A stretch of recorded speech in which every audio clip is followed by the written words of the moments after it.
Everyone, we're currently sitting in Old Orchard Beach, Maine. We've been on the road for a little over 2 weeks now, and so we thought we'd do a little video to give you guys an update on what's been going on so far.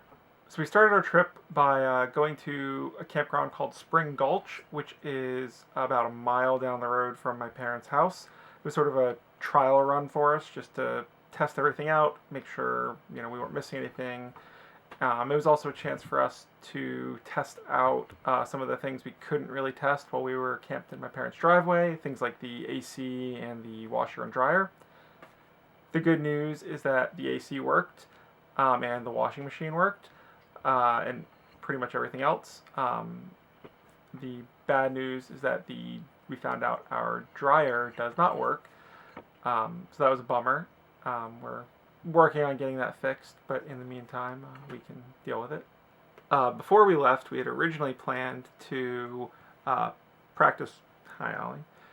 Practice driving the RV and sort of try to get comfortable, especially with backing up, which I had never done with the RV. So we went down to the local high school. My dad came down and helped us out, and we basically just spent the time there backing up over and over again, trying to figure it out. I wouldn't say I was great at it, but it was good that we practiced, because the drive later that day was to a park called Hickory Run State Park in sort of northeastern Pennsylvania. And it was a bit of an adventure getting there. As part of the trip there, we found a cat scale weigh station at a truck stop on the way.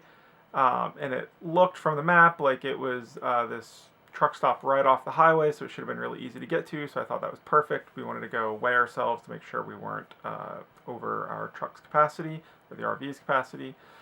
And of course, what I didn't notice when I looked at the map was that there wasn't actually an exit off the highway where the truck stop was, so of course we had to get off a bit early, which I didn't think was going to be a big deal. We're following our RV GPS, which is supposed to be sort of routing us places our RV can go. And of course, it sends us down a road with a bridge that is too low for the RV. And so this was our first day, and of course we had to do a U-turn in the RV to get away from the bridge. Luckily, we were in a business park where there were sort of big driveways, and we were able to get ourselves turned around.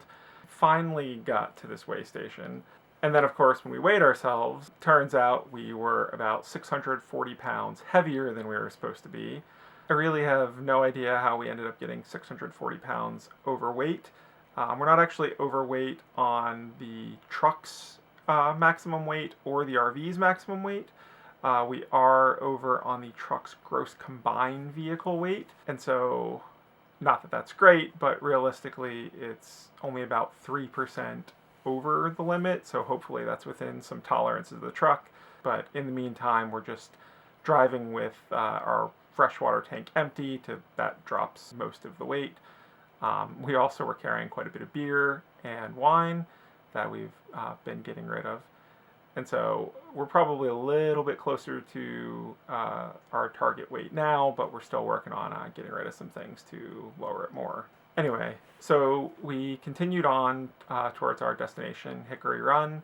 We were a little bit stressed about the weight, and we were a little stressed about the problem with the GPS getting there. We were sort of just hoping we were going to arrive without any more problems. And of course, that wasn't the case. As we were getting off the highway and close to the park, the GPS has us turn down a road, and as soon as we turn, we see a sign saying that there is a bridge with a maximum weight of 3 tons, which wouldn't even support the truck, let alone the RV in tow. And this was a tiny little road we could not turn around on, and we saw the sign and just had no idea what to do.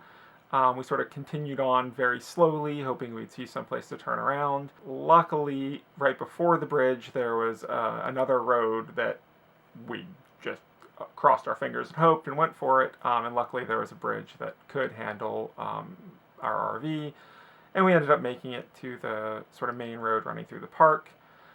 And then to top it off, of course, as we're getting up to the park entrance, we missed the entrance to the park. And this is the way the park is set up. There's really just one road that runs through it, so we knew there wasn't going to be another road to turn around on anywhere soon. So we're driving down past, really just sort of hoping we see something, a parking lot. And we did eventually come to a parking lot for a trailhead, and From the road, I looked at it and thought, yeah, there's probably enough space in there. And then we, of course, pull in, and it was not big enough. Luckily, the borders of the parking area were grassy, and so we were able to just sort of pull further into the grass. We did manage to get ourselves turned around, but this is where the practice backing up really came in handy, because of course I had an audience while I was trying to turn this thing around. But luckily we made it out, made it into our campsite, and were able to sort of settle down for the evening.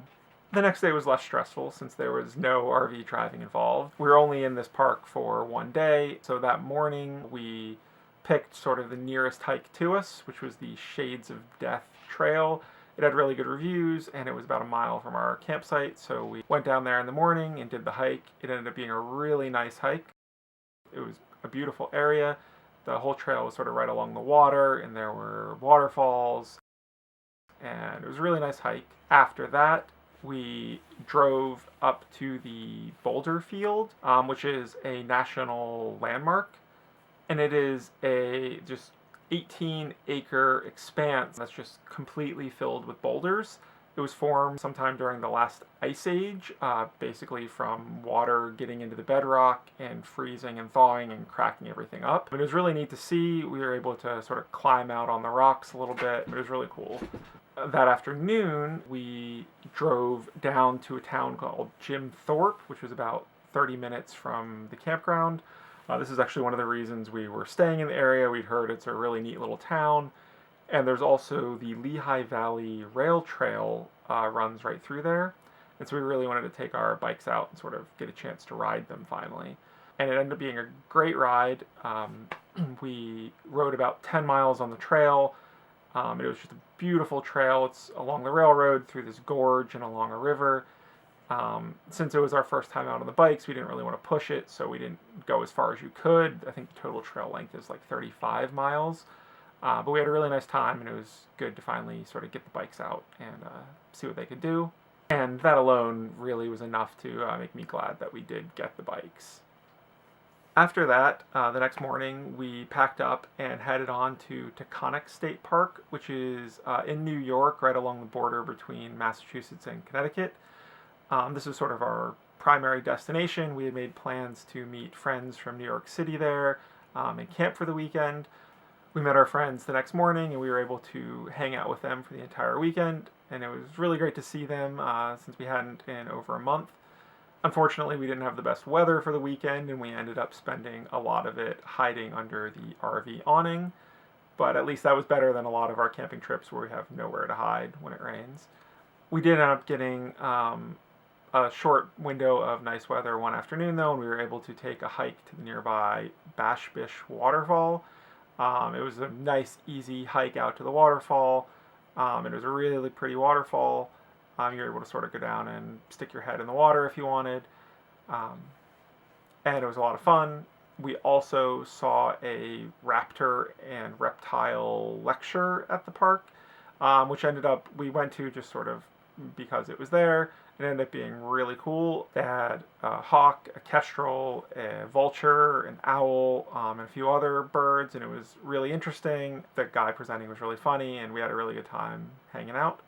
This was also our first time camping without any sort of hookups, so it was our first time to really test how long we could make the battery last and how long the tanks could last. Of course, we were parked in the shade, and it was raining the whole weekend, so our solar didn't end up doing a whole lot for us. But despite that, we still made it about 3.5 days. We probably could have made it that entire time on a single battery charge. We did end up running the generator a little bit, just partly to test out the generator and partly to not risk completely running the battery down. But we were happy that we could make it that long on the battery without being overly conservative. After our friends went home, we packed ourselves up and we headed on to Lake George in New York. Lake George was about halfway between Taconic State Park, where we were, and where my family lives in Vermont, which was sort of our ultimate destination there. But Lake George ended up being a really nice stop as well. We stayed in a campground called Adirondack Camping Village, which was a nice little park. They had a pool and laundry facilities, so we were able to do our laundry even though our dryer wasn't working. We also went into the town for a day, We were able to sort of see the lake, and we did a hike up to Prospect Mountain. It was a really challenging hike. The reviews of it said it was steep, and they were not lying. I would say if we went back, we probably wouldn't do the hike again. It wasn't particularly nice. There were no views along the hike. However, the top was absolutely worth it. You can drive to the top, so I would say if you're ever in Lake George, I highly recommend driving up to Prospect Mountain. There's a beautiful view from the top. You could see all of the lake. You could see the high peaks of the Adirondacks to the north. You could see the Green Mountains to the east. It was just really nice, and we were really glad once we got there and saw the view. It was definitely, we were happy we did it.